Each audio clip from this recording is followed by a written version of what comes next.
L'onction, ce n'est pas le Saint-Esprit, mais c'est le Saint-Esprit qui est Dieu qui donne l'onction. On lui a imposé les mains et il a eu sa guérison.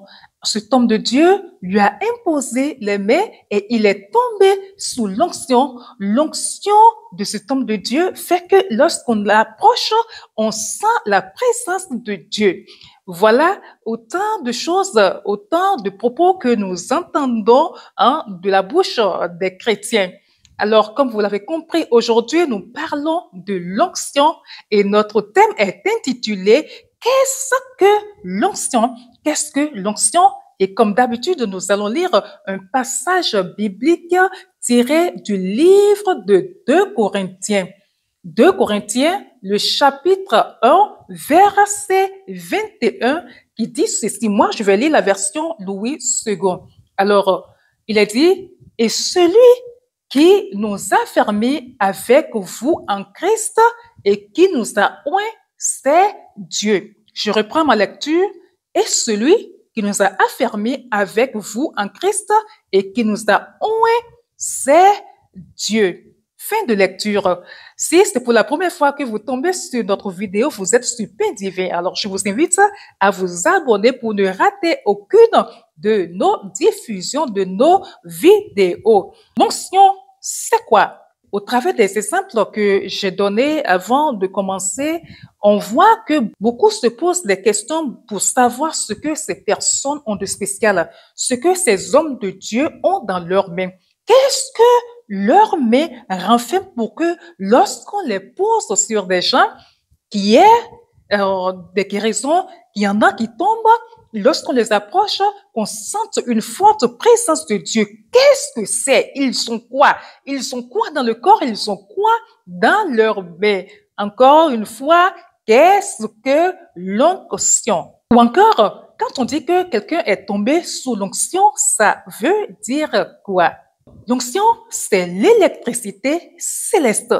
Quand un homme est oint, cela veut dire que cet homme est connecté à l'électricité céleste. Donc, les personnes qui sont ointes ont l'électricité céleste qui coule en elles. Nous voyons de façon terre à terre, si on va faire le parallèle entre le monde physique et le monde spirituel.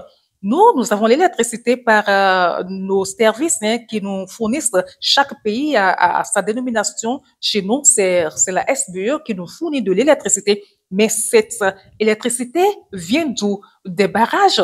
Les barrages où les techniciens vont pour travailler, ils sont seuls à savoir quelles sont les techniques qu'ils combinent pour que l'eau puisse générer, puisse donner de l'électricité. De l'autre côté, c'est le Saint-Esprit qui donne cette électricité-là. On va préciser que l'onction, ce n'est pas le Saint-Esprit, mais c'est le Saint-Esprit qui est Dieu qui donne l'onction. C'est quand on est connecté au Saint-Esprit qu'on a l'onction qui coule en soi. Voyez, lorsque vous allez dans des endroits donnés, vous rentrez dans certains services ou dans certaines usines où ils utilisent un courant à haut débit. Qu'est-ce qu'on constate? On voit des images de attention, danger. On voit des images où peut-être c'est quelqu'un qui tombe. C'est une décharge qui fait tomber une personne, comme vous êtes en train de voir à l'écran là. Elle tombe parce que elle a touché à l'électricité. Ça se passe de la même façon spirituellement. Lorsqu'une personne est ointe, puissamment ointe, et qu'elle pose la main sur quelqu'un, la personne peut tellement sentir cette onction et tomber. C'est ce qui arrive quand les gens tombent personnellement. Moi, je suis jamais tombée sous l'onction d'un homme de Dieu. On va pas dire que c'est parce que telle est tombée qu'elle a ressenti l'onction et l'autre qui est là, on lui impose la main parce qu'elle n'est pas tombée. Il y a rien qui s'est passé. Non, déjà, je vous rassure que ce dépasse-là. Il y en a qui peuvent tomber sous l'onction quand on leur impose la main. Et d'autres, non. Je me souviens lorsque j'ai été ordonné pasteur, lorsqu'on nous imposait les mains, il y en a qui étaient carrément à terre, quoi, sous l'onction de l'homme de Dieu qui nous a consacrés. Il y avait qui étaient partis, mais les gens comme nous, qui ne tombons jamais entre griffes, nous étions là, à genoux, mais rien. on ne s'est pas retrouvé par terre, cela ne voudra pas dire que nous n'avons pas reçu les mêmes choses que les autres. C'est juste une différence que je fais, c'est juste une précision que je fais pour qu'il n'y ait pas de l'amalgame à ce niveau. Certains tombent, certains ressentent cela fortement et tombent, d'autres ne vont rien ressentir, mais ils vont recevoir quand même ce pourquoi on leur impose les mains. Bien, quand un homme est puissamment oint, il est rempli, il est chargé et il dégage. Je prends l'exemple de Jésus. Jésus, il était, bien évidemment, qu'il était l'incarnation de l'onction. Je donne l'exemple de la femme à la perte de sang depuis 12 ans. C'était juste son vêtement. Elle a touché et elle a obtenu sa guérison tellement qu'il était rempli de cette onction, tellement qu'il était l'incarnation de cette puissance que même les habits qu'il portait étaient chargés en onction. À présent, nous allons nous demander, mais comment est-ce qu'il faut faire alors pour être oint? C'est merveilleux, n'est-ce pas? Merveilleux d'avoir de l'électricité, merveilleux d'être connecté, merveilleux d'avoir la puissance de Dieu en soi et de pouvoir la communiquer aux autres ou de pouvoir opérer des miracles. C'est très beau tout cela. Maintenant, comment faire pour avoir l'onction, pour être un homme de Dieu, une femme de Dieu ou une personne ointe, une servante, un servant de Dieu oint? Premièrement, il faut être saint.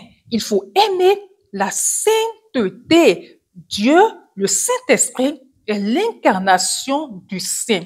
Si vous n'aimez pas la sainteté, si vous n'aimez pas suivre les ordonnances, les préceptes bibliques, vous ne pourrez pas vivre conformément à ce que l'Esprit de Dieu demande. Et comme ça, vous ne pourrez jamais, jamais avoir ce que vous désirez.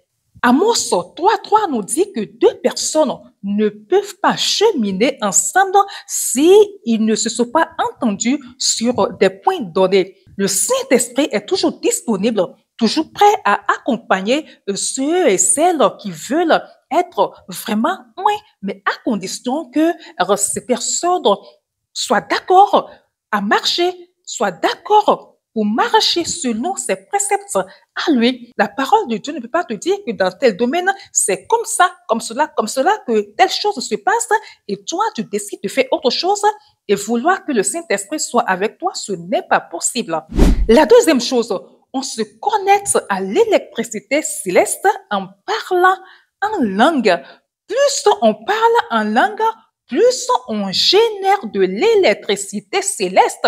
Plus vous serez là en train de parler en esprit, plus votre foi va augmenter, plus la puissance de Dieu va vous remplir. C'est comme quand nous chargeons nos appareils électroménagers, lorsque le courant est faible, je prends, par exemple, je prends un ventilo, l'exemple du ventilo, j'ai un ventilo à côté de moi, où lorsque la tension de l'électricité est faible, le ventilo, il tourne faible, ça, vous le savez, tout le monde le sait.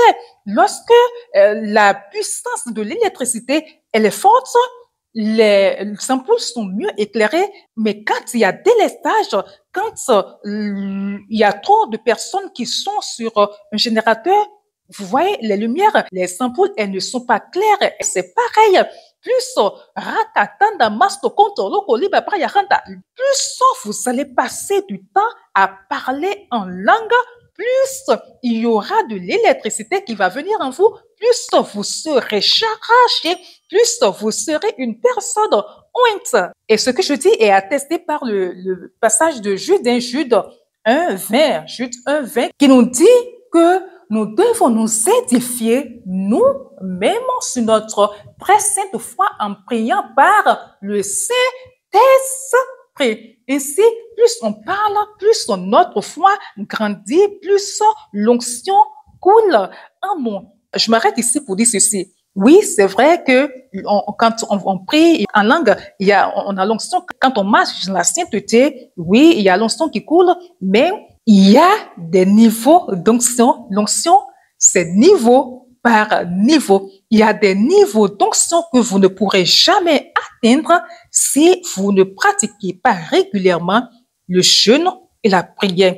Ces deux disciplines, le jeûne et la prière, feront que votre onction augmentera et vous donnera la puissance fera de vous un homme, une femme ointe, puissante, utile dans la main de Dieu pour ses œuvres. Allez, on va s'arrêter ici aujourd'hui et dans la prochaine vidéo, nous verrons ce que fait l'onction. Quand on demande l'onction, quand on réclame l'onction, quand on recherche l'onction, finalement, c'est pourquoi? C'est pour quelle finalité? Allez, bonne journée à vous et que la paix de Dieu vous accompagne partout. Shalom!